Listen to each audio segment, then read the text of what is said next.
I've never considered myself a person who likes to change routes.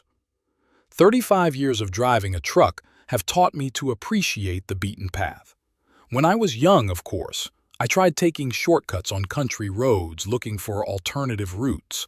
But by the time I was 40, I realized that the shortest way is the one you know well. The house on Maple Street in Bloomington was my final destination, where I always returned after a long haul. 2 stories with a spacious front porch and chipped paint on the shutters. Nothing special, but the house I was born and raised in. My wife of 32 years, Elizabeth, met me here after every flight. When she left, taking a piece of my soul with her 3 years ago, the house began to feel too big and empty. That's when my son Bryce offered to move in with Harper and me. "You won't be so lonely, Dad," he said, awkwardly patting me on the shoulder at the wake. And I was so stunned with grief that I just nodded. Now, in my 67, I realized that was the first mistake I made. Bryce had always been a quiet, cautious kid. When the other boys were running around, he preferred to sit with a book. Elizabeth said it was good for the boy to grow up educated. But I sometimes wondered if my temper was to blame. Perhaps I was too seldom at home, traveling around the country with cargo. Maybe he lacked a man's example every day instead of every 2 weeks. Whatever the case, Bryce grew up, not at all like me, working in a warehouse with no desire to see the world outside of Bloomington. He met Harper at the local supermarket where she worked as a cashier, a petite woman with a sharp chin and a tenacious gaze. The first thing she asked when we met was, "Is the house big? How many rooms?" At the time, I chalked it up to normal curiosity. The move was quick. They took the whole 2nd floor and I stayed in the bedroom on the 1st floor, the same one where Elizabeth and I had lived. Things were going well at first. They found Bryce would leave for work early in the morning, Harper by noon. I woke up at my usual pace, no alarm clock, at 6:30, and for most of the day, the house belonged to me alone. The first bell started ringing after about 6 months of them living in my house. One day, I heard Harper talking on the phone in the kitchen. She hadn't noticed me coming back from my morning walk earlier than usual. The old man was always fixing things. Knocking, drilling. "It's like it's still his house," she complained to someone. "Bryce and I have lived here for 6 months now, and I feel like a guest." I froze in the hallway, hesitant to go in. Something inside me tingled unpleasantly. Of course he's old. He'll be fully retired soon. "You should see the suitcase of pills he has in the bathroom." Harper chuckled. "Bryce says the house will be ours someday, but someday may come too late." So I quietly went outside and returned 15 minutes later, slamming the door loudly. Harper greeted me with a strained smile. Then came the little things that individually seemed insignificant, but together added up to a disturbing picture. My tools in the garage were constantly out of place. The pictures of Elizabeth on the mantelpiece. Harper first moved them to a corner, then suggested they be removed. "It's so depressing, Randall," she said, shaking her head. "You need to move on. Move on. That's easy to say. I spent 42 years with Elizabeth. She'd been my north, south, east, and west, all coordinates on the map of life. And now my sister-in-law was suggesting we just erase those coordinates." Bryce always took his wife's side in these situations. "Harper's right, Dad. Maybe you should think about a support group for widowers. Or, Harper just wants to freshen up the interior a bit. It's our house, too, after all." Our home. That phrase was coming out more and more often and more confidently. Yet none of them offered to contribute to the bills or property taxes. One day I came back from the garage and heard a muffled argument coming from their upstairs bedroom. "But I can't just ask him about it." Bryce's voice sounded unsure. "Why not? It's important to us." Harper didn't hide her irritation. "We need to know how the house is decorated. If your mother left it to both of you, you're entitled to your share right now." "I don't even know if there's a will." "Then find out." "Jesus, Bryce! You're 34 years old and you're afraid to ask your own father about an inheritance. We're living like tenants, even though this house should be half yours." I walked slowly back down the stairs, trying not to make a sound. Something snapped inside of me that day. I'd always thought that Bryce had just wanted to support me after Elizabeth's death. Now it was becoming clear that he and Harper were just calculating when they could get the house. Home dinners turned into tense silences, punctuated by the clinking of cutlery and one-word answers. Harper began leaving nursing home brochures in prominent places. "Look at this, Randall," she said one day, slipping me a glossy prospectus. "Sun Valley. It's got such wonderful facilities, general activities, medical staff, and no worries about the house." I looked at the pictures of smiling old men playing cards in the sterile, clean recreation room. "Thank you, Harper, but I prefer my home." "Of course," she smiled strained. "Just think about it. Such a big house for one person. It's a lot of work." "I'm still perfectly capable of taking care of myself in my house," I replied, pushing the booklet aside. After this incident, Harper became more active. One time I found my bedroom door unlocked. Someone had damaged the lock mechanism. Another time, the water in the shower suddenly became scalding hot while I was washing myself. Bryce apologized, saying he had accidentally turned the faucet that regulates the boiler temperature. The little accidents happened more and more often. Elizabeth's things began to disappear from the house. First, her favorite vase disappeared from the kitchen table. "Oh, that old thing?" Harper shrugged when I asked. "It broke when I was cleaning the window. Sorry, I forgot to tell you." Then the jewelry box from the bedroom disappeared. "I guess you just put it somewhere else, Dad," Bryce said. "You've been forgetting things a lot lately. I've never forgotten where I put Elizabeth's things. I never have." That night, lying in bed, I thought seriously for the first time that I needed to protect myself, not from burglars or crooks, but from my own family, from my own son and his wife, who were methodically trying to drive me out of my home. The next day I called Evelyn Quincy, an old acquaintance of mine who worked as a receptionist at the law firm Hammond and Associates. We met at a small cafe 2 blocks from my house. "Family matters can be very complicated, Randall," she said after listening to me. "Especially when it comes to real estate, you need a good lawyer." "I don't have money for expensive lawyers, Evie." "Don't worry, I know someone who can help you, a lawyer who specializes specifically in elder law." 2 days later, I was sitting in the office of Pierce Higgs, an older lawyer with a shrewd eye and a neatly trimmed gray beard. "Mr. Nimble, first of all, let's clarify the legal status of your house," he said, leaning back in his chair. "Who owns the property by deed?" "I do," I answered. "The house belonged to my parents, and after their death it passed to me. I'm the sole heir." "And your late wife? Did you register the house in her name too?" No, we talked about it, but we never went through with the paperwork. Elizabeth always said it was a hassle since we were already married. Higgs nodded, making notes. "And your son? Do you have any written arrangements for the house to go to him? A will? A deed of gift? Something like that?" I shook my head. I'd always assumed that Bryce would inherit the house when I died, but we'd never done any paperwork.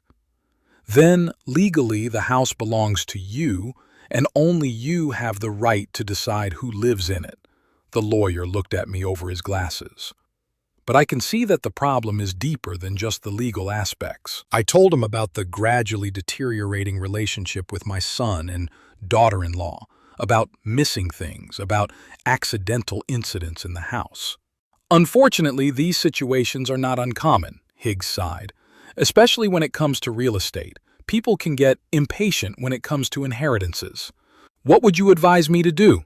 "First, let's get you legally safe. I'll have your title deeds prepared in case there are any claims.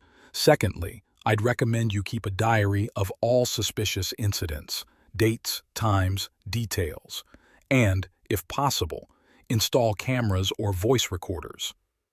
"Do you think it might come to that?" I asked, feeling bitter at the thought of having to spy on my own son. "I hope not, but it's better to be prepared for any eventuality," Higgs replied. "One more thing, Mr. Nimble. I understand that you don't want to conflict with your son, but in this situation the most important thing is your safety. If you feel threatened, don't hesitate to contact the police." I nodded, although the thought of calling the police on my own son seemed wild. Leaving the lawyer's office, I felt a mixture of determination and sadness. Had it really come to this? Do I really have to defend myself against my own children? On the way home, I stopped at an electronics store and purchased 2 small cameras and a voice recorder. The salesman, a young guy with an eyebrow piercing, enthusiastically told me about video resolution and memory capacity. I listened half-heartedly, thinking about how to discreetly install these devices in the house. That evening, when Bryce and Harper left for some party, I placed one camera in the living room, pointed at the front door, and the other in my bedroom, hidden among the books on the shelf. I put the recorder in the pocket of my home jacket, which I usually hung in the hallway.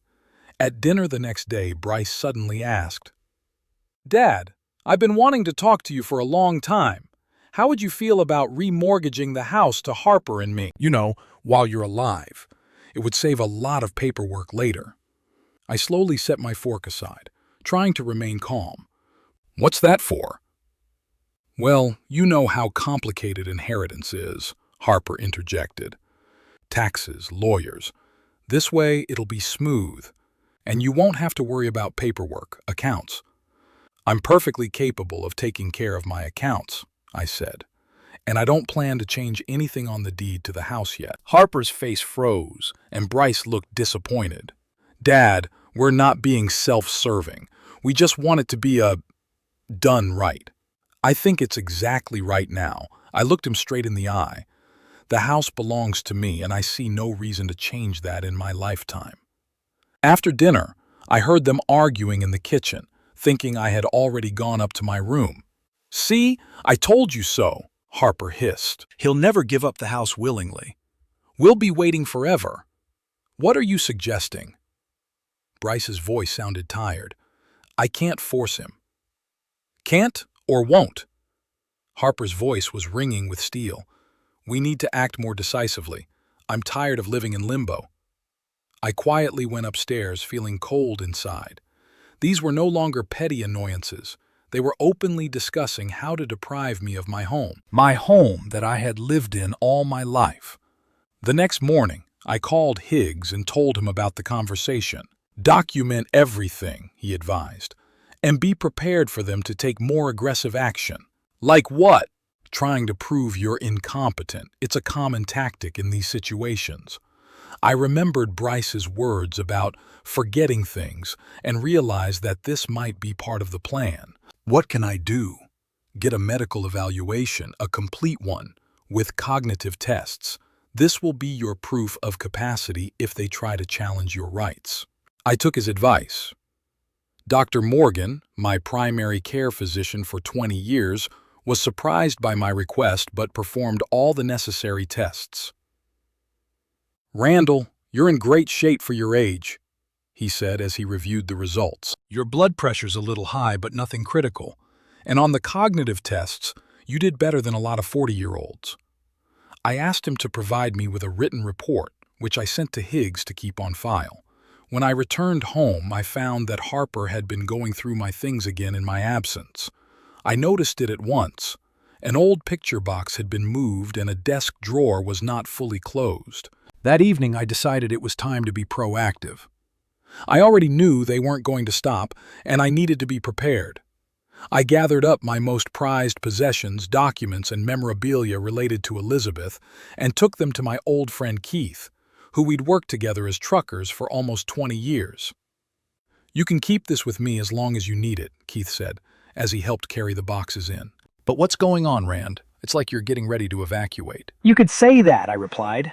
"Just a little family emergency." Keith nodded understandingly, not asking any more questions. That was always one of his best qualities. He respected personal boundaries. When I got home, I felt oddly relieved. No matter what happened next, my most precious possessions were safe. And I was ready for a fight, no matter how bitter it turned out to be. Spring always came in Bloomington in a way. At first the trees were bare and unfriendly, and then, in just a week, they would turn tender green. Keith lived on the outskirts of town in a small house with a large plot of land. His wife had died before my Elizabeth, and now he lived there alone, surrounded by memories and the junk he'd collected all his life. "Stay a couple more days," he suggested when I was about to leave. "It's been a long time since we've sat together like old times." We spent 3 days together, 3 days filled with stories of long flights, strange traveling companions, and roadside diners with the most disgusting coffee on the entire continent. Keith was one of those rare people with whom you could be silent for hours without it seeming awkward. We'd often just sit on his old veranda, sipping non-alcoholic beer. The doctors had banned us from real beer about 10 years ago, and watching the sunset. "Are you sure you don't want to tell me what's going on with you and the kid?" he asked on the third night. I was silent for a long time, rolling the fogged bottle in my hands. "You know, Kate, you remember Bryce as a boy. Remember how he'd wait for me to come in from a trip, how he'd run out to meet the truck?" I paused. "Sometimes I think that boy is dead. And now there's a complete stranger in front of me with my son's face." Keith nodded without interrupting. "He married a woman who wants my house more than anything else in life." And slowly, I began to notice that Bryce was looking at me through her eyes, not like a son on his father, but like a man waiting for valuable real estate to become vacant. Shit happens, man. Kate rubbed his chin. "But you can always come here. I've got plenty of room. We can handle it." I nodded gratefully, but we both knew that wasn't the answer. At 67, it's not easy to start your life from scratch, abandoning everything you've spent decades building. The next morning, I decided to go home.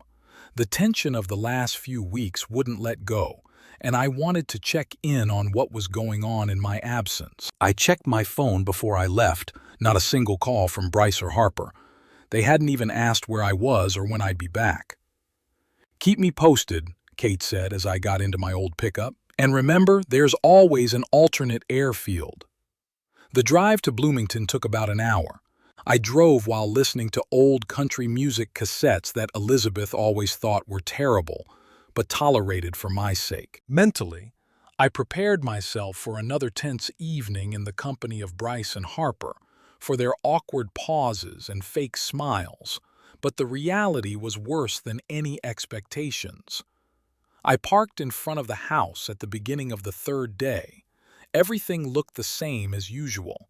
The same cracked shutters, the same old bench on the porch that I'd been meaning to paint since last summer. I took out my keys, walked up the steps, and put the key in the keyhole. It didn't fit. I frowned and tried again, thinking I'd just inserted the key wrong. But no, the metal was resting against something foreign, not turning. The lock had been changed. My first thought was that there had been some kind of mistake. Maybe the lock had broken and they'd called a handyman to replace it. But then, why hadn't they called me? I knocked. No one answered. I knocked harder, then pressed the doorbell and held my finger until my shoulder ached. Silence. Going around the house, I checked the back door. There was a new lock there, too. The first floor windows appeared to be locked from the inside, and the curtains tightly drawn. I felt like a burglar in my own home. Walking back to the car, I pulled out my cell phone and dialed Bryce's number. He didn't answer. Then I tried Harper's number, also, to no avail. I sat on the bench on the veranda, trying to figure out what was going on. Had they really taken this step? Had they just changed the locks, hoping I would leave? It seemed so ridiculous, so outside the realm of normal human relationships, that my mind refused to accept it. An hour later, the car of a neighbor, Mrs. Donovan, pulled up in front of the house. She looked curiously at me, sitting on the porch of her own house, but said nothing. I raised my hand in greeting, and she nodded and disappeared into her house. I decided to wait for Bryce or Harper to return. I sat on the veranda, watching the sun slowly slip toward the horizon. The air was getting cooler, but I didn't move from my seat. A mixture of anger and confusion was building up inside. Around 6 p.m., Bryce's car appeared in the driveway. I straightened up, preparing for a confrontation, but the car, noticing me, stopped abruptly. The engine stalled, but no one got out. Through the tinted glass, I could see the silhouettes of Bryce and Harper, clearly arguing about something. Finally, the door opened, and Harper got out first. She was dressed in a supermarket cashier's uniform. Apparently, they were coming straight from her job. Bryce got out next, pale and nervous. "Dad," he began, but Harper interrupted him. "Randall, we weren't expecting you so soon." Her voice sounded businesslike, like I was an annoying customer. "I can't get into my own house," I said, trying to sound calm. "Someone had changed the locks." Harper and Bryce looked at each other. "You see," Harper began, stepping forward. Bryce and I thought about it for a long time and decided it was best for everyone. "You're an old man and it's hard for you to manage a house this big." "Who changed the locks on my house?" I repeated, feeling the blood pounding in my temples. "We did," Bryce said, avoiding my gaze. "On whose orders?" "Look, Dad, We thought it was time to set the record straight," Harper interrupted him again. "This house is too big for you alone. You're always traveling and we live here all the time. And besides, Mom always said it would be our house." I stared at her, not believing my ears. Elizabeth had never said anything like that, especially not to Harper, whom she'd known only a few years before she died. "I own the house," I said slowly and clearly. "Legally, it's all mine, and I demand that you give me the keys to the new locks immediately." Harper crossed her arms over her chest. "Actually, no. We consulted a lawyer, and he said that since we've lived here for over 2 years and invested in the upkeep of the house, we have certain rights." This was an outright lie. I knew for a fact that not a penny of their pockets went to pay bills or make repairs. But Harper spoke as confidently as if she really believed what she was saying. "What lawyer?" I asked. "Give me his name." Harper hesitated for a moment. "It doesn't matter. What matters is that Bryce and I decided that it would be best for you to—" "Where?" I interrupted. "Where would I be better off, Harper? There are wonderful nursing homes." She smiled, that fake smile she used when talking to particularly cranky customers at the supermarket. "Or maybe you could get a smaller apartment. At your age, you don't need to worry about a big house." I shifted my gaze to Bryce, who looked like he wanted to fall through the ground. "Do you agree with that, son?" He shifted awkwardly from foot to foot. "Dad, we really think it's for the best. "You said yourself that the house was too big for you after Mom died." "I never said anything like that," I said. "Enough of this circus." Harper pulled out her cell phone. "Randall, if you don't leave, I'm calling the police. I'll tell them you're trying to break into our house." "Your house?" I almost laughed at the absurdity of the situation. "Harper, do you realize you're committing a crime? Unlawful eviction of an owner is a felony." Her eyes narrowed. "Prove you're the owner." She grinned. "You don't even have your papers with you, do you? They're all in the house. And we have a lease signed by you." That was another lie. There was no lease. But I realized what she was getting at. The paperwork was in the safe in my office. Or, rather, they had been before I'd had the foresight to take copies to Higgs. "Okay." I slowly got up from the bench. "I'm leaving. But this isn't over, Harper. It's not over. Are you threatening us?" She defiantly picked up her phone. "I'm recording." "I'm just stating a fact," I said calmly. "You made a mistake and it will have consequences." I stepped off the porch and headed for my car. Bryce jerked as if he wanted to say something, but Harper held his hand. Getting behind the wheel, I started the engine and slowly pulled into the driveway, feeling their stares on me. It wasn't until I'd gone a few blocks that I let myself stop and let out the emotions I'd been holding back all this time. My hands were shaking, and my chest felt hollow. My own son. How could he do that? How could he stand next to that woman and let her kick his father out of the house he'd grown up in? I sat like that for about 20 minutes, trying to collect my thoughts. Then I pulled out my cell phone and dialed a number. "Kate, it's me. Remember that alternate airfield you were talking about?"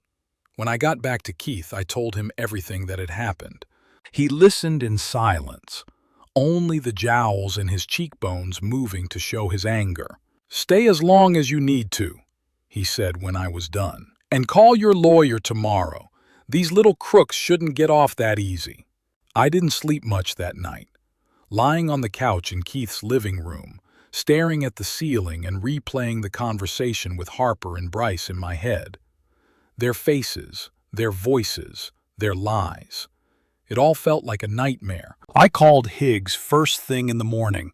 The lawyer listened to me with professional calm, asking clarifying questions and making notes. "What they've done is illegal," he said. "Without a court order, no one can evict a homeowner from their home. We will file a lawsuit for illegal eviction and demand compensation for moral damages." "I just want to go back to my house," I said tiredly. "And you will, Mr. Nimble. But before we act, I need you to do something. Call Harper again and record the conversation. Have her say she evicted you herself. That would be direct evidence." I agreed, though the very thought of talking to Harper again made me cringe.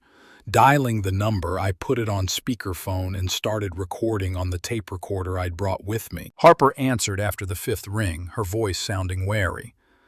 "Go ahead." "Harper, it's Randall. I want to be clear again. You and Bryce have really changed the locks on my house and you're refusing to let me back in? We already talked about this yesterday," she said with irritation in her voice. "We changed the locks, and you don't live here anymore. That's our decision, and it's final. But it's my house," I said. "I pay the taxes on it, all the bills." "Was yours," Harper interrupted. "It's our house now. Bryce and I deserved it a long time ago, and you better get over it, Randall. It's not healthy to be nervous at your age." Her condescending tone was meant to hurt me, to piss me off, but instead of anger, I felt a strange calmness. It was as if something inside me had been severed, the last thread that had bound me to these people. "How brave of you," I said in a steady voice. "What?" Harper was obviously expecting a different reaction. "I said, how brave of you," I repeated. "To illegally evict a homeowner based on a fictitious right. A very bold move." There was a pause in the phone. Are you threatening me?" Her tone changed to one of uncertainty. "Not at all. Just stating a fact. You're a very brave woman, Harper. Not everyone would commit a felony." "What felony?" "We're just unlawful eviction, trespassing, possibly theft if you got rid of my stuff. The list goes on and on." "We have a lawyer." Her voice shook. "He says we have every right to—" "What's his name?" I interrupted. "That lawyer. Give me his contacts. I want to talk to him personally." Pause again. "I don't have to tell you, because he doesn't exist," I finished for her. "There's no lawyer who says you can just take the legal owner out of his house. You can't prove anything." Now there was panic in her voice. "You have no proof that the house is yours." "All the papers are here." "Are you sure?" I allowed myself a slight smile. "Absolutely sure, Harper." She didn't answer, but I could hear her ragged breathing. "What do you want?" she finally asked. "Justice," I answered simply, "nothing more," and pressed the end button to end the call. I looked at Keith, who had been sitting next to me the whole time, listening grimly to the conversation. "She's scared," he remarked. "She's going to do something stupid now. That's what we're counting on," I nodded. "I'll send the tape to Higgs." The lawyer received the audio and called right back. "That's great, Mr. Nimble. This is exactly what we need. I'll prepare the paperwork immediately and send a formal notice to your son and his wife. I expect they'll hear from us in a couple days." "What's next?" I asked. "We'll proceed according to the situation. But don't worry, the law is completely on your side. They made a serious mistake and they will have to answer for it." As I hung up the phone, I felt a strange emptiness. It felt unreal, like I was watching someone else's life from the outside. Had Bryce and I gotten to the point where we were communicating through lawyers? Had my own son kicked me out of the home where I'd raised him? "Hey," Kate put his hand on my shoulder, "don't be sad. You're doing the right thing. They chose this path for themselves." I nodded, though I was still hurting inside, not because of the house, because of the betrayal that the person I'd loved most in the world since Elizabeth had been capable of such a despicable act. You know, I said quietly, I always thought the worst part was losing Elizabeth. And it turns out that losing my son while he was still alive was much worse. Keith squeezed my shoulder silently. He understood. He, too, had experienced loss not just of his wife, but of his daughter, who'd gone to another state and had little contact with him. "What are you going to do now?" he asked after a moment of silence. I took a deep breath, gathering my strength. "What I have to do, I'm going to fight for justice. Not for my own sake, but for Elizabeth's memory. She wouldn't have wanted our house to go to people who would do such a thing." Keith nodded, and we both fell silent, watching the setting sun through his living room window. There was a battle ahead that I'd never prepared for, but there was nowhere to retreat.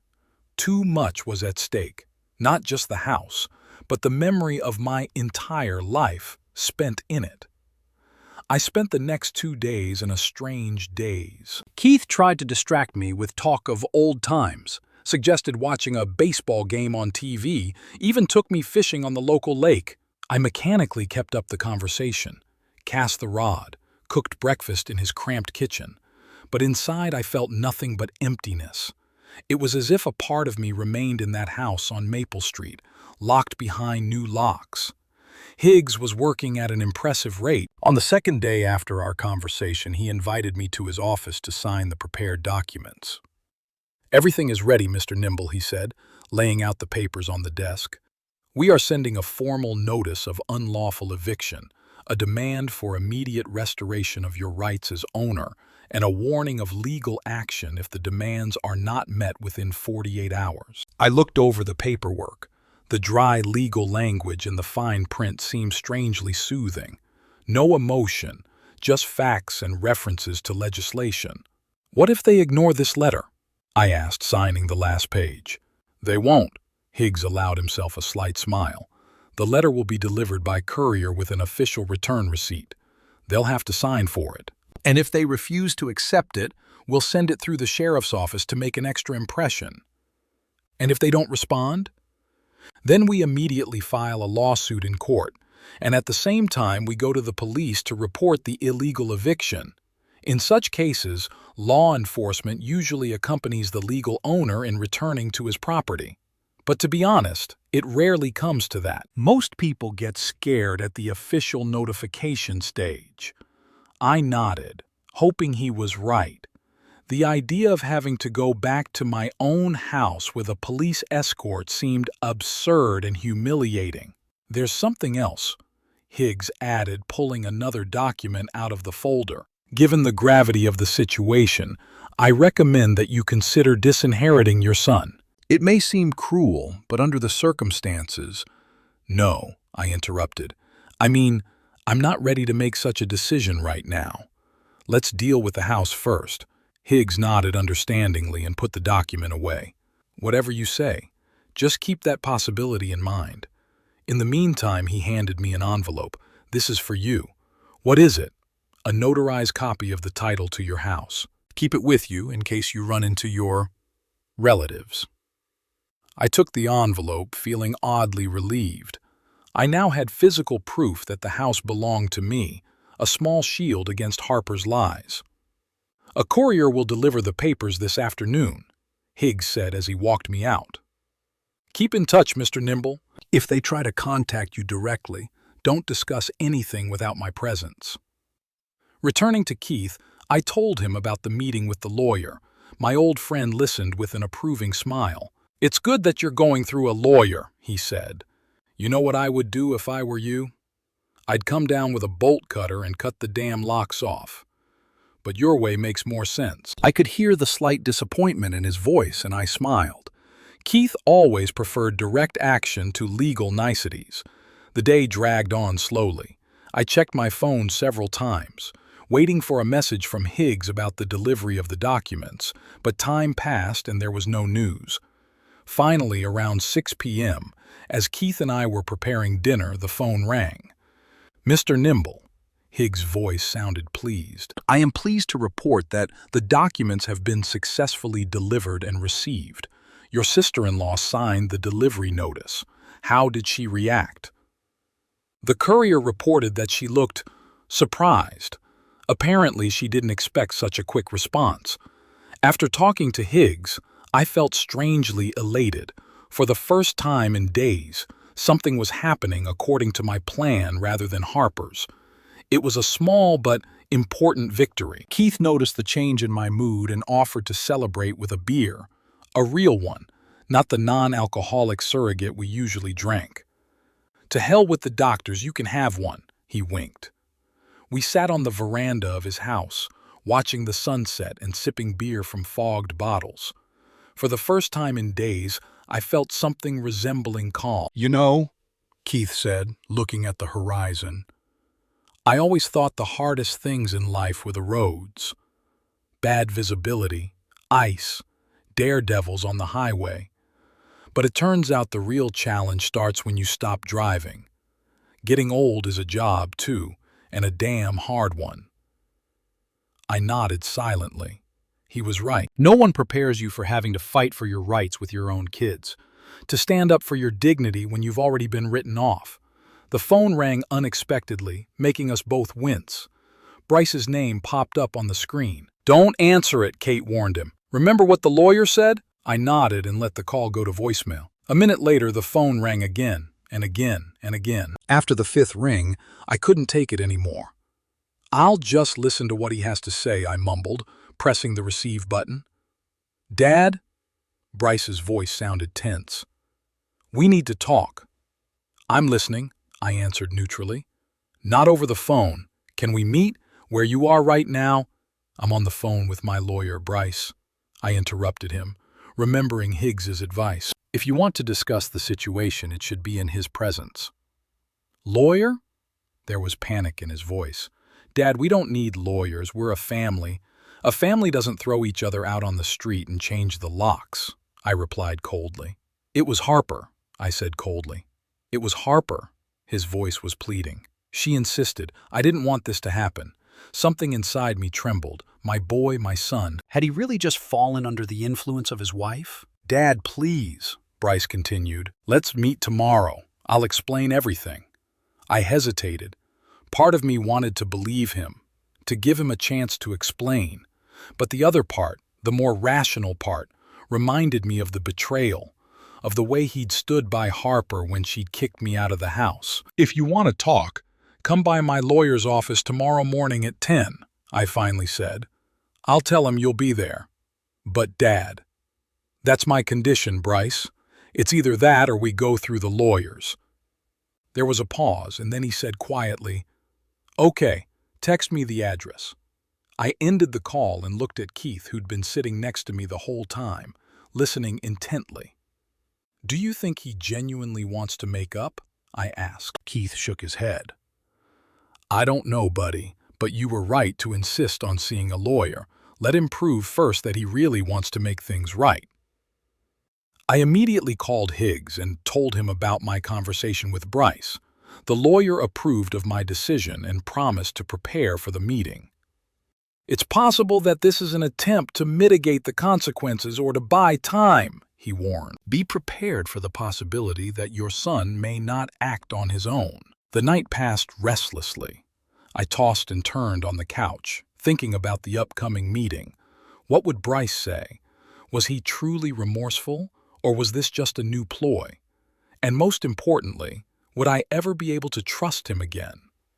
In the morning, Keith and I arrived at Higgs' office 15 minutes before the appointed time. The lawyer was already waiting for us, dressed in a strict suit and with an unchanged folder of documents in his hands.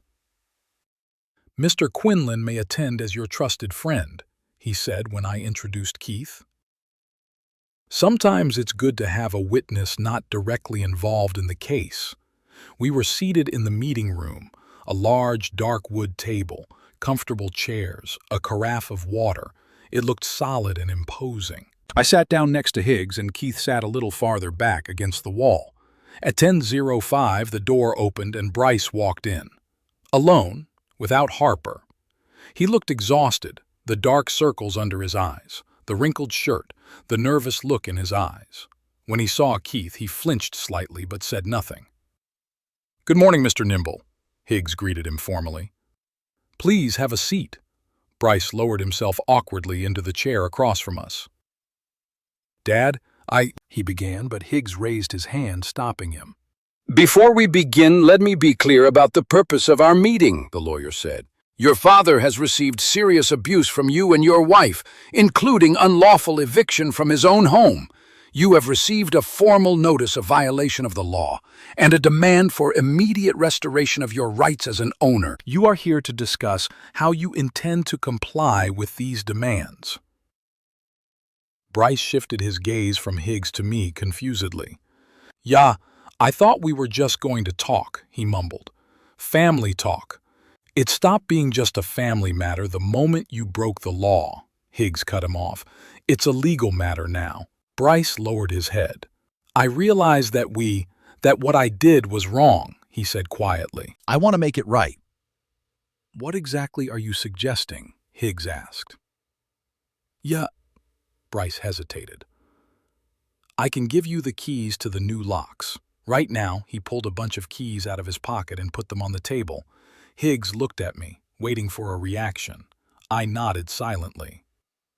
"That's a good first step," the lawyer said, taking the keys. "But not enough. We demand a written apology, compensation for moral damage, and guarantees that this will not happen again in the future." "Of course I'll apologize," Bryce said quickly. How much do you want for moral damages?" Higgs named the amount, and Bryce's eyes widened. "But we don't have that kind of money." "In that case, we can discuss installment payments," Higgs continued calmly. "Or alternative compensation options. For example, your immediate departure from Mr. Nimble's house." Bryce turned pale. "Move out, but where would we live?" "That's not Mr. Nimble's problem." Higgs was adamant. "You're an adult, your wife works, find a place you can afford." "Dad," Bryce turned to me with desperation in his eyes. "You're not going to throw us out on the street, are you? We made a mistake, I admit it. But we're family." I stared at him for a long time, trying to see in this grown man the little boy who used to run toward me when I came back from my flights. That little boy who cried when I left and counted the days until I returned. "A family doesn't do what you did," I finally said. "But I'm not going to kick you out immediately. You'll have a month to find a new place to live." Higgs gave me a quick glance but didn't object. "A month?" Bryce interjected. "But that's very little. We're not going to make it." "A month," I repeated firmly. "And during that time you'll be paying rent, at market rate." "Rent?" Bryce looked shocked. "But we'd never—" "Exactly. You lived in my house for free for almost 3 years. It's not going to happen again." Bryce sat with his head down, clearly not knowing what to say. "That's a very generous offer, Mr. Nimble."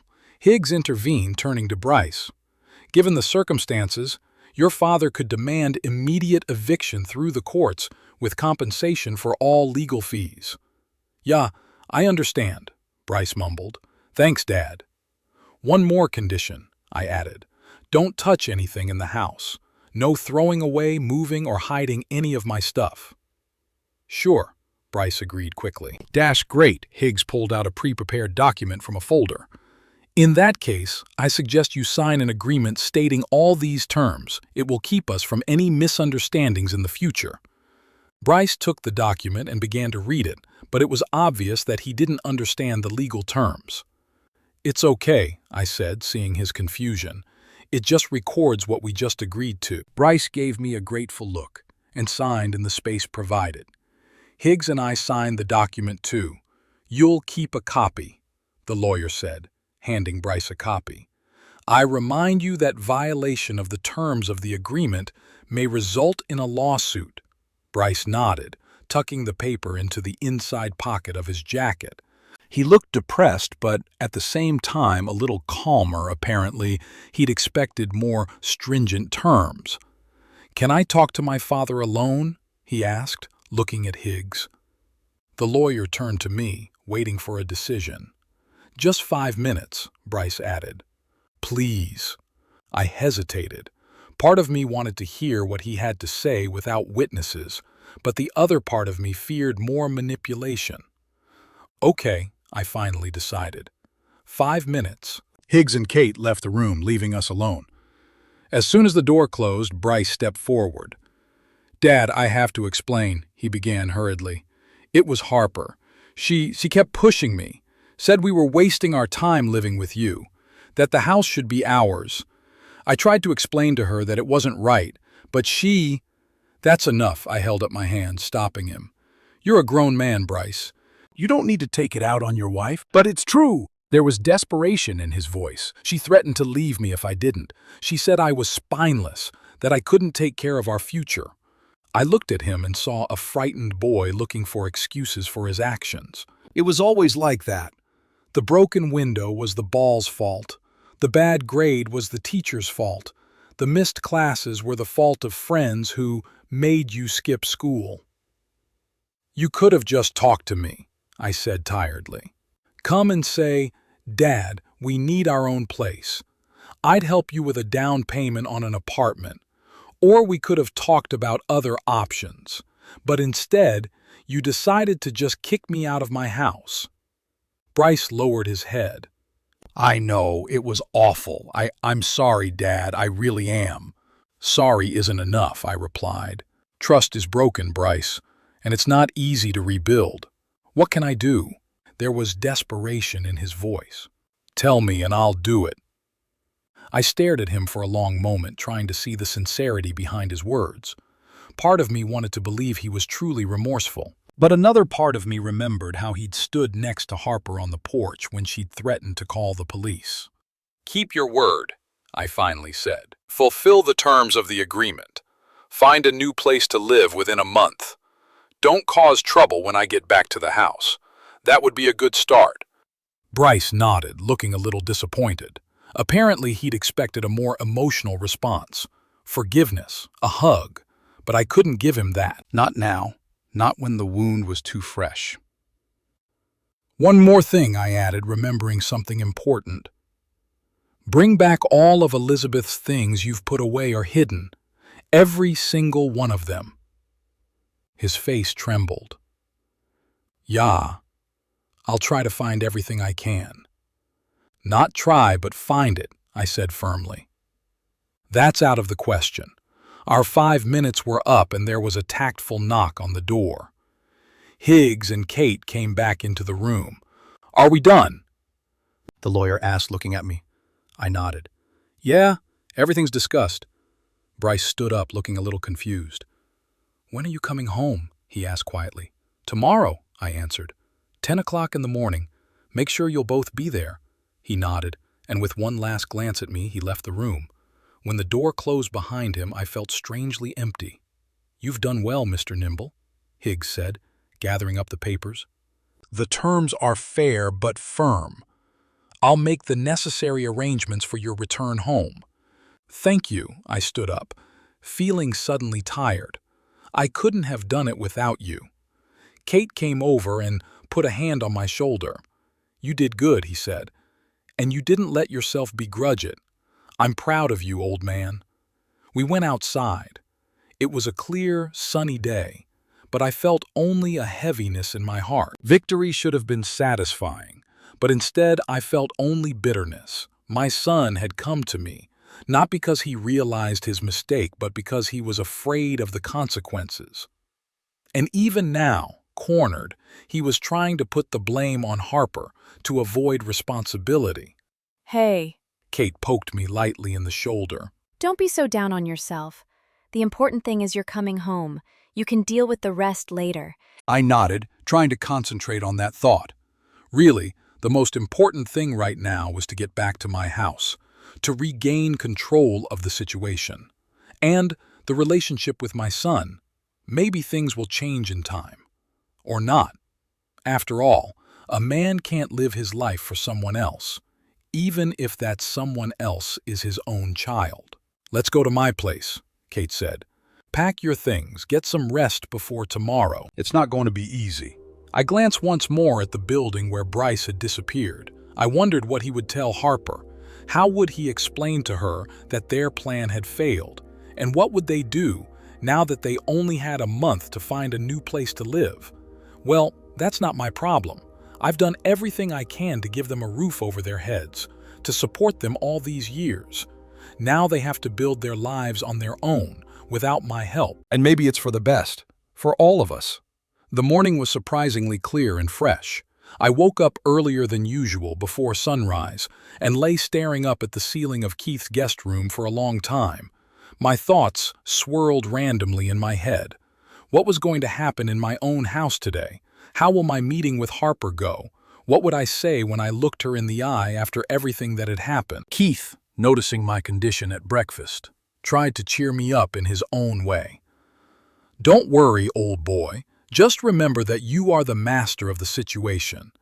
This is your home and they are uninvited guests with an overdue invitation. I nodded, grateful for the encouragement, though I still felt uneasy inside.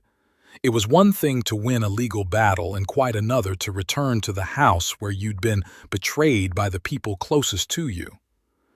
Higgs called at 8:30 sharp. "Good morning, Mr. Nimble. Ready to go home?" As ready as I can be, I answered honestly. I've made arrangements with the county sheriff. Deputy Sheriff Parker will accompany us as a representative of the law, purely formally, to prevent possible conflicts. Is that really necessary? I asked, imagining driving up to my own house in a police car in front of all the neighbors. Unfortunately, yes. After what happened, it's better to be safe. Besides, having an official present will make your return more credible. We agreed to meet at my house at 10 in the morning. Keith insisted on coming with me. I'll stay out of the way, he said. I just want to make sure everything goes smoothly. At 9:45, we parked across the street from my house. Bryce's car was in the driveway, which meant they were home. At 9:55, Higgs pulled up in his spotlessly clean black sedan. And at exactly 10, with a punctuality worthy of a military man, the sheriff's car showed up. Deputy Parker was a sturdy middle-aged man with an alert gaze and calm movements. He shook my hand briefly and got right to the point. Mr. Nimble, I'm familiar with the situation. My job is to ensure your peaceful return to the property and prevent any possible conflicts. If there are any problems, I will intervene, but I hope it won't be necessary. I nodded, feeling strangely grateful for his businesslike approach. No judgment or curiosity, just a professional doing his job.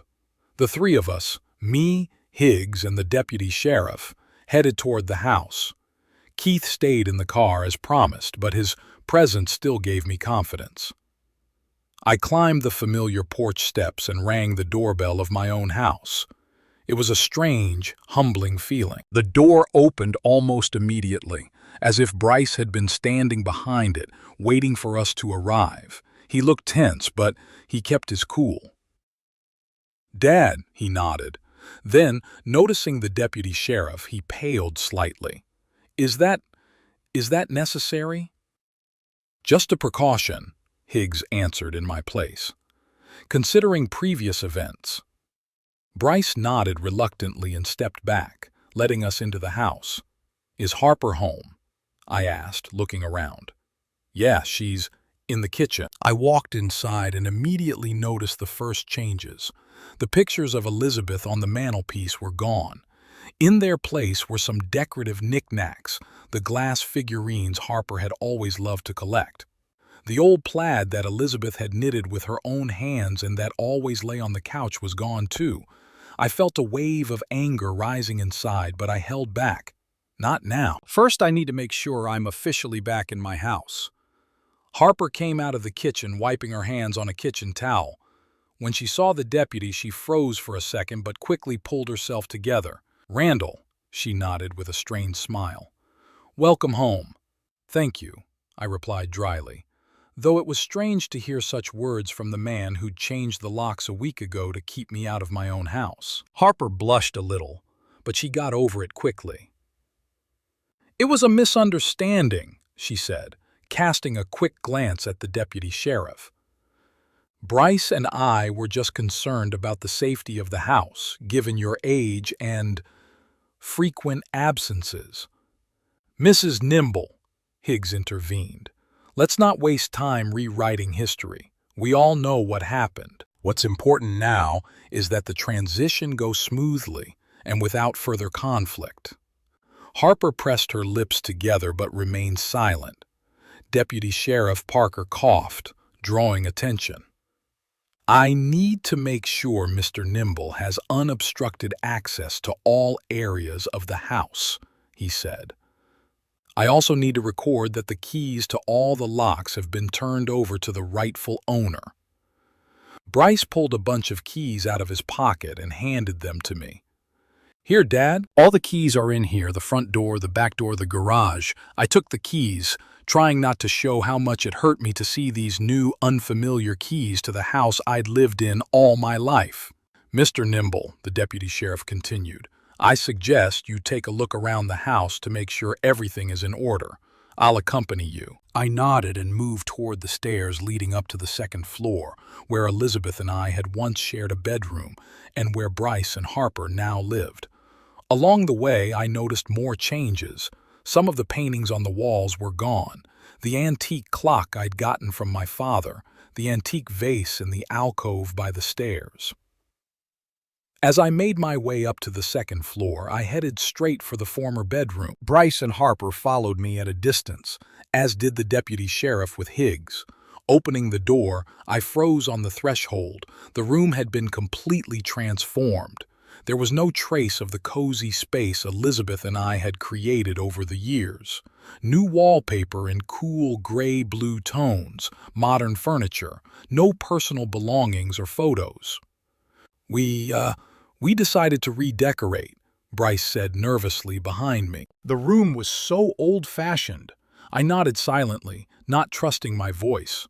The room where I'd spent so many years with the woman I loved, where we'd laughed and cried, dreamed and made plans. Now, there's nothing left but the space between the four walls. "Where are my things?" I finally asked. "And Elizabeth's stuff?" Bryce and Harper looked at each other. "We put everything in boxes," Bryce began uncertainly.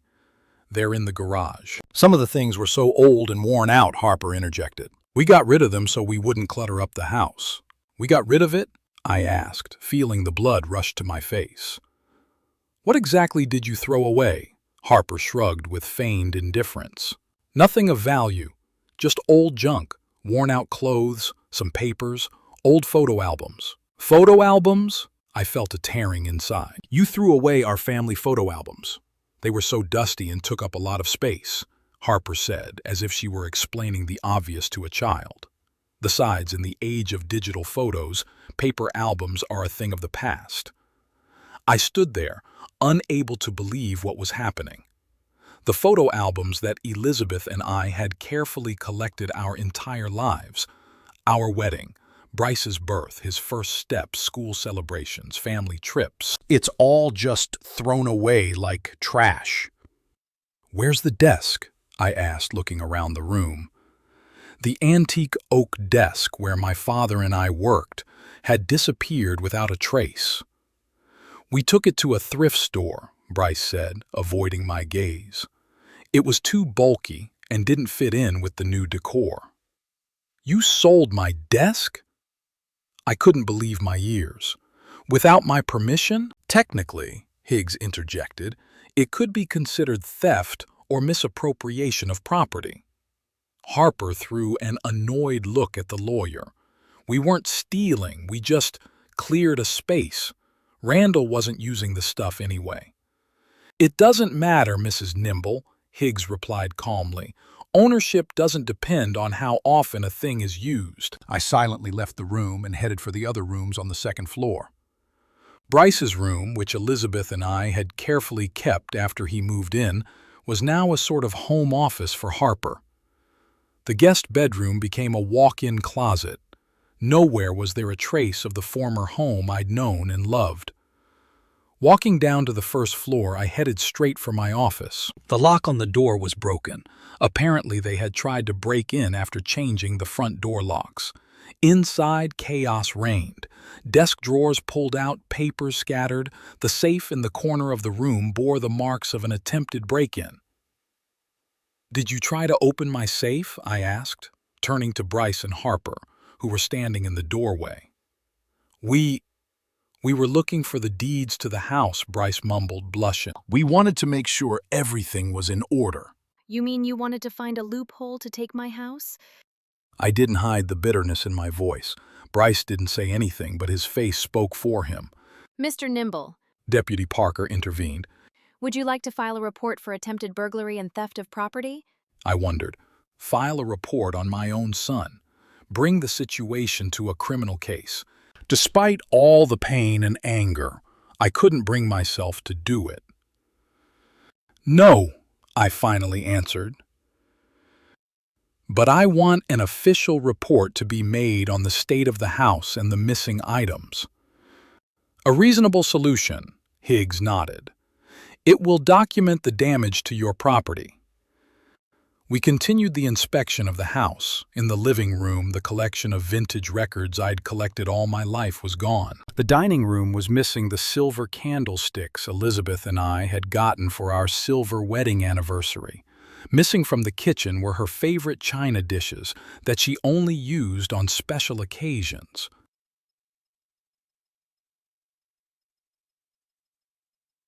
Finally, we reached the garage. There were indeed boxes here. Dozens of boxes labeled something like junk or junk. "Is this all that's left of our stuff?"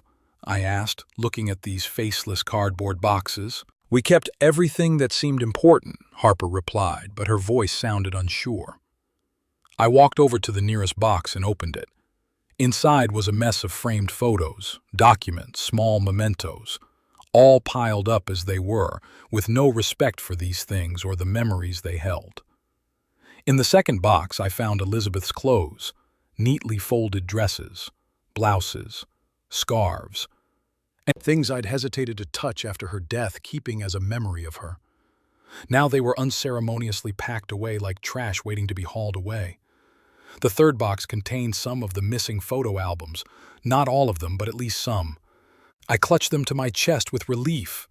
"Deputy Parker," I turned to the officer, "I'd like you to record the condition of these items and the fact that many of the items are missing." Parker nodded and pulled out a clipboard, beginning to take notes and pictures. Harper watched this process with growing concern. "Randall, you're not going to sue us, are you?" she finally asked. "We're family." "Family?" I looked at her puzzled. "You kicked me out of my own house, changed the locks, got rid of things I cared about, and now you're talking about family." "What we did was wrong," Bryce interjected. "I admit it, but we can fix it. Try to start over." I shook my head. It wasn't just pain inside, it was an emptiness, cold and unfathomable. I looked at my son and his wife and didn't recognize them. Or perhaps it was the first time I'd ever seen them real.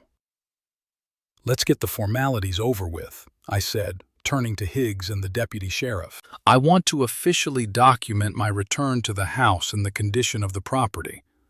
We spent the next hour writing up the deeds and taking pictures. Higgs methodically wrote down every detail, every item that was missing or damaged. Deputy Parker recorded everything on his clipboard.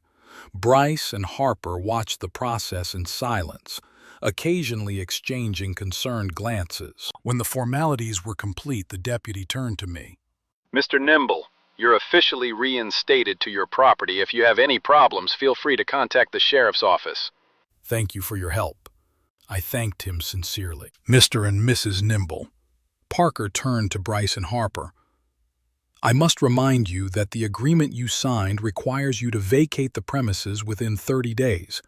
Any attempts to damage the property, remove valuables without the owner's permission, or obstruct his residence will be treated as an offense." Harper went pale, and Bryce nodded awkwardly. "We understand," he muttered. When the deputy left, there was a heavy silence in the house. Higgs gathered up his papers, preparing to leave, but before he did, he took me aside. "Mr. Nimble, would you be comfortable staying here with them for this month?" he asked quietly. "There are alternatives if you'd prefer not to share a roof with them." I wondered. The thought of spending a whole month under the same roof with the people who had betrayed me seemed unbearable. But at the same time, I didn't want to leave my home, not again. "I'll stay," I decided. "This is my home. I won't let them kick me out of here again." Higgs nodded with understanding. "In that case, I recommend new locks on your bedroom and study doors, and maybe some CCTV cameras, just for your peace of mind." "Good advice," I agreed. "I'll get on it today." When Higgs left, I was alone with Bryce and Harper. We stood in the living room looking at each other like strangers. "What now?" Bryce finally asked. "Now you're looking for a new place to live," I answered simply. "And I'm going to live in my house." "But we could—" Harper started, but I held up my hand to stop her. "No, Harper, we couldn't. What you did can't just be forgotten or forgiven. You didn't just kick me out, you tried to erase my whole life, all my memories. You threw away pictures of my wife, sold things that had been in our family for generations, treated it all like garbage. We didn't think." Bryce started. "Exactly, you didn't think. You didn't think about me, about my feelings, about what these things meant to me. You were only thinking about yourself." Harper pressed her lips together, clearly holding back a harsh response. Bryce looked depressed. "What about my old bedroom downstairs?" I asked, changing the subject. "Did you remodel everything down there too?" "No," Bryce answered. "It's just pretty much the way it was." "Good, I'll sleep there, and I expect you to respect my privacy. No trespassing in my room or office." They nodded silently. "And also," I added, "I want you to return anything you've taken or sold. The writing desk, the record collection, the silver candlesticks, Elizabeth's china, everything." "But we've already sold some things," Harper objected. "We can't." "Then find a way to buy them back," I said firmly. "Or compensate them for their value. That's out of the question." Harper looked like she wanted to object, but Bryce put his hand on her shoulder, stopping her. "We'll do our best, Dad," he said quietly. I nodded and headed toward my bedroom, feeling the need to be alone. Stepping across the threshold of the room, I was relieved to find that really not much had changed here. The bed was in the same place. The curtains were still the same, even Elizabeth's picture on the bedside table was still there. I sat down on the edge of the bed, suddenly feeling the weight of the day. Returning home should have brought relief, but instead, I felt only emptiness and disappointment. Too much had been lost, not just things, but trust, respect, the very idea of family. Looking at Elizabeth's picture, I suddenly realized that I had made a final decision, a decision that had been ripening inside me all these days, but only took shape now when I saw with my own eyes what had been done to our home, to our memories. I pulled out my cell phone and dialed Higgs' number. Mr. Nimble? Is everything all right? I could hear the concern in his voice.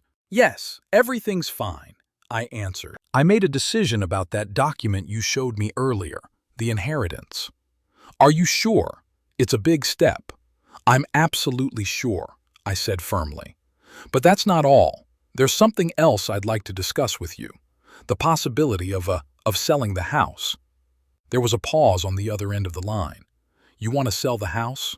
Higgs asked cautiously. "Yes," I answered, feeling strangely relieved by the decision. "I can't live here anymore.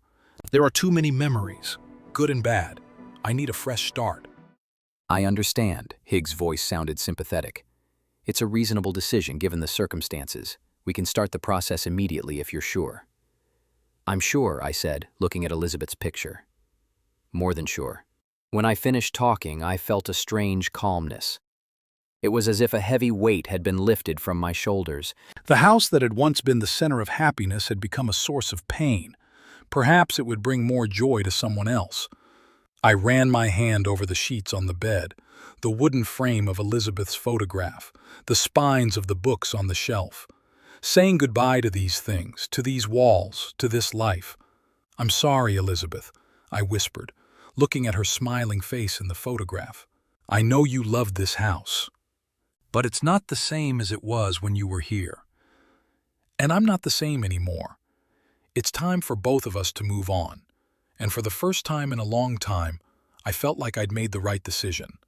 A decision that would allow me not just to exist, but to move on. Without anger, without bitterness, without constant reminders of betrayal. Free. For the next 2 weeks, we lived in a strange limbo. Me in my bedroom on the first floor, Bryce and Harper upstairs. We hardly ever crossed paths, carefully avoiding meals together or even casual encounters in the hallway. When we did meet, our exchanges were minimal and formal. I installed new locks on my bedroom and study doors, as Higgs had advised. While I didn't expect Bryce and Harper to try to steal anything again, these precautions gave me a sense of security I'd been deprived of for too long. Meetings with the realtor took place when they weren't home. Jennifer Oakes, an experienced real estate agent, priced the house higher than I expected. "The neighborhood is in high demand, Mr. Nimble," she explained, making notes on her clipboard. "Especially families with children. Schools close by, park 5 minutes away, low crime rate. I think we can put it on the market for a very good price." I nodded as I listened to her professional comments and felt a strange mixture of sadness and relief. Sadness at parting with the place where my whole life had been spent. Relief at the thought that I would soon be free of it all. At the same time, I was working with Higgs on changing my will. Bryce was no longer my heir. Instead, I decided to divide the future inheritance between a charity for trucking veterans and my niece, Elizabeth, the only relative with whom I maintained a warm relationship. "Are you sure you don't want to leave at least a small portion to your son?" Higgs asked cautiously as we signed the papers. "I'm absolutely sure," I answered. "He's already shown me how he's going to use that money." Higgs nodded understandingly and didn't bring it up again. In the 3rd week of my return home, Jennifer told me that she had found a potential buyer. A young family, 2 kids. Husband works at a university, wife is a doctor, very nice people, and they are well positioned to buy. "When do they want to see the house?" I suggested tomorrow 10 in the morning. "Would that suit you?" I nodded, mentally noting that Bryce would be at work at that time and Harper would probably be too. Less awkwardness for all of us. Fate, however, had it differently. The next morning, when the car with the prospective buyers pulled up to the house, the front door swung open and Harper appeared on the doorstep. She'd taken a day off work, which I hadn't expected. "Randall?" She looked in surprise at Jennifer and the couple standing next to her. What's going on? I had no choice but to introduce Jennifer and explain the purpose of their visit. Harper's face first turned pale, then red. You're selling the house? She sounded outraged. Without discussing it with us?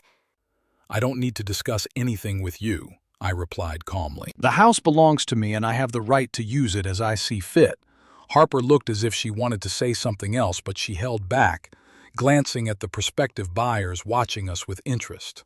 "We'll talk about this later," she said through gritted teeth and turned and walked away to the 2nd floor. The tour of the house went well, despite the awkward beginning. The young couple was delighted with the spacious rooms, large yard and cozy veranda. They asked questions about the neighborhood, neighbors, nearby stores. I answered honestly and kindly, feeling that these were people I could easily hand my home over to.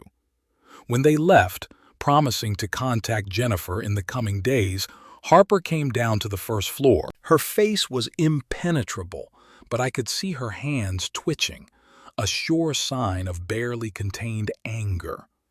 "When were you going to tell us you were selling the house?" she asked in a deceptively calm tone. "When the deal would have been done," I answered honestly. "You still have to vacate the house in a week according to our agreement. What difference does it make who the next owner is?" "What difference does it make?" Harper almost choked with indignation. "This is our house. We live here." You live here as guests, I corrected. Temporary guests who should be moving out soon. What about Bryce? Have you even thought about your son? This house was supposed to be his after. She trailed off. She paused, but we both knew she meant after you died. I've reconsidered that too, I said calmly. Bryce is no longer my heir. Not to the house or anything else. Harper froze, looking at me with widened eyes. You can't, I can, I interrupted. And I already have. The papers are signed and certified. She looked at me as if she were seeing me for the first time. Maybe she was. Maybe she was just now realizing that I wasn't a helpless old man who could be manipulated. Bryce is going to be...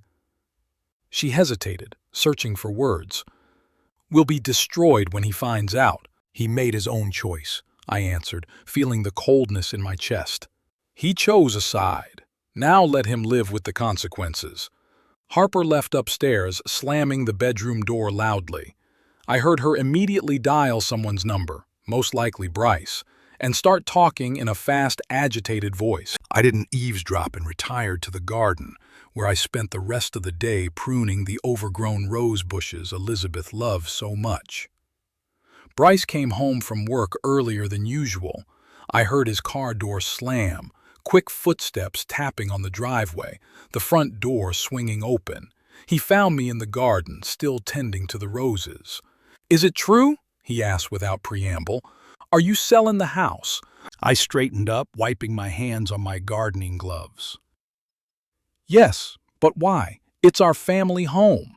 Generations of Nimbles have grown up here. That's exactly why, I answered. I don't want the house where my parents lived, where Elizabeth and I raised you, to go to people who don't respect its history and memory. Bryce looked shocked. You mean us? But we're your family. A family doesn't throw their relatives out on the street, or change their locks, or get rid of their things, I said quietly but firmly. What you've done has destroyed the very concept of family. We were wrong, Dad, his voice was pleading. We've already apologized. What more do you want from us? Nothing, I said simply. Absolutely nothing, and that was the whole point. Bryce looked at me puzzled, as if he couldn't understand what I meant. What about me? He finally asked. Harper said you changed your will. Yes, I nodded. You're no longer my heir. His face contorted with pain and anger. But I'm your son, your only child. Who will you leave everything to?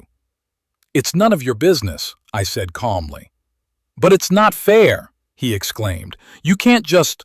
Fair? I felt the wave of anger I'd been holding back for so long rising in me. You're talking about fair? After everything you've done? Bryce took a step back, clearly not expecting that reaction.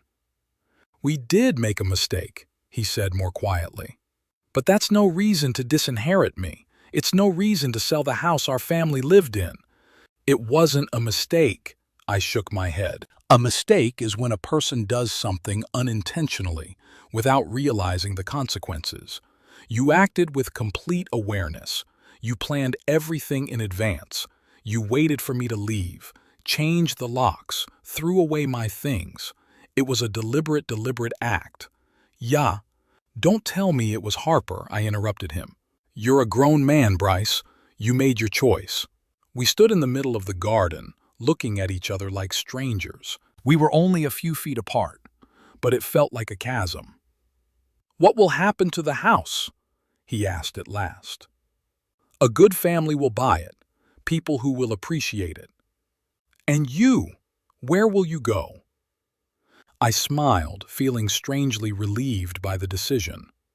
I'm going back on the road, bought a small trailer. I'll be traveling the country like I've always dreamed of. Bryce looked at me with bewilderment. But you're 67. You can't just traveling around the country in a trailer. I can, I said calmly. And I will. Unlike you, I've always loved the road. I've always felt truly alive when I'm on the move. But what about us?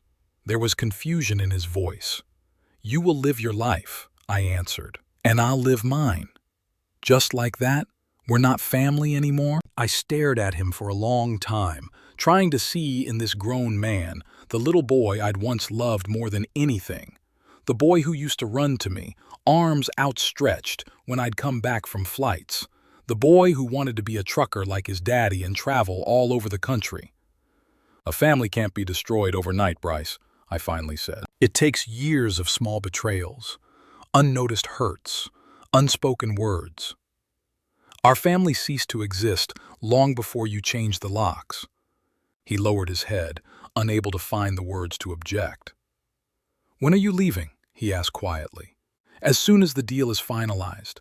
The potential buyers are very interested, so I think it's a matter of weeks. And us? You have a week left according to our agreement. After that, you have to vacate the house whether the deal closes or not. Bryce nodded, accepting the inevitable. Could I at least get my baby stuff, the pictures? Of course, I answered, but just my own. No family heirlooms, no Elizabeth stuff. I understand, he was quiet for a moment, then added, You know, I never thought it would end up like this. Neither did I answered honestly. But life rarely lives up to our expectations. He nodded and, without another word, went into the house. I stayed in the garden, staring at the setting sun, coloring the sky shades of orange and pink. A strange calmness filled me. For the first time in a long time, I felt like the master of my own destiny. Events were unfolding faster than I had expected. 2 days after the house inspection, Jennifer called with the happy news. Mr. Nimble, they're making an offer, and it's even higher than we expected. I listened to the details, discussed terms and conditions. Everything was working out perfectly. When can we sign the papers? They're ready to move quickly. If you're happy with their offer, we can have it done within a week. I'm fine with it, I confirm. Let's do it. The week went by in a flurry of paperwork, meetings with lawyers, signing papers. Bryce and Harper were also actively looking for a new place to live, realizing that there would be no delay. They found a small apartment in a high-rise on the other side of town and were hurriedly packing. I watched their packing with detached interest. It was strange to see them carry boxes and bags out of the house, load them into the car, drive away, and come back for another batch. It was like the final scene of a play that had gone on too long. On their last day at the house, I intentionally left to avoid awkward goodbyes. Spent the day with Keith, telling him about my travel plans. Are you sure you want to get back on the road? He asked, squinting his eyes. At our age, many people prefer a sedentary life. I've never been so sure, I replied. All my life, I've traveled the country because that was my job. Now I'm going to do it for me. I'll see places I've always wanted to visit but never had the time. Kate nodded understandingly. What about money? Enough to live like this? More than enough, I smiled. The sale of the house brought in a good amount of money. Plus the pension. I'll be able to live comfortably and not deny myself anything. No regrets? Keith looked at me carefully. About the house, about the son. I thought about it, analyzing my feelings honestly. There are always regrets, I finally answered. About not being able to raise my son better. About losing Elizabeth so early. About a lot of things, but not about my decision. It was the right one.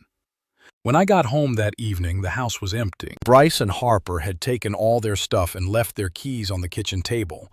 No note, no goodbye. Just walked out of my life as unceremoniously as they tried to kick me out of the house. I went around the rooms, checking to see if anything was left behind. Everything was fine. They had only taken what they owned, not touching any family heirlooms. I guess the lesson had been learned. The next day I signed the final papers to sell the house. Jennifer shook my hand, congratulating me on a successful transaction. I hope you won't miss this place, she said. I will, I answered honestly. But missing something doesn't mean you'll be sorry when it's over. She nodded understandingly. When do you plan to vacate the house? In a week. I need to pack my things. decide what to take with me and what to sell or give away. And where are you headed? I smiled, feeling the anticipation fill me. Down south, to Georgia first. My late wife's niece lives there. I'll visit her and then, who knows, maybe the Grand Canyon. I've always wanted to see it, but never took the time to stop and just look. Jennifer smiled. That sounds like a wonderful experience. A lot of people your age are hesitant to make that kind of change. At my age, I said, you can't waste time regretting the past. You have to live in the present and think about the future, however short it may be. I spent the last week in the house sorting things.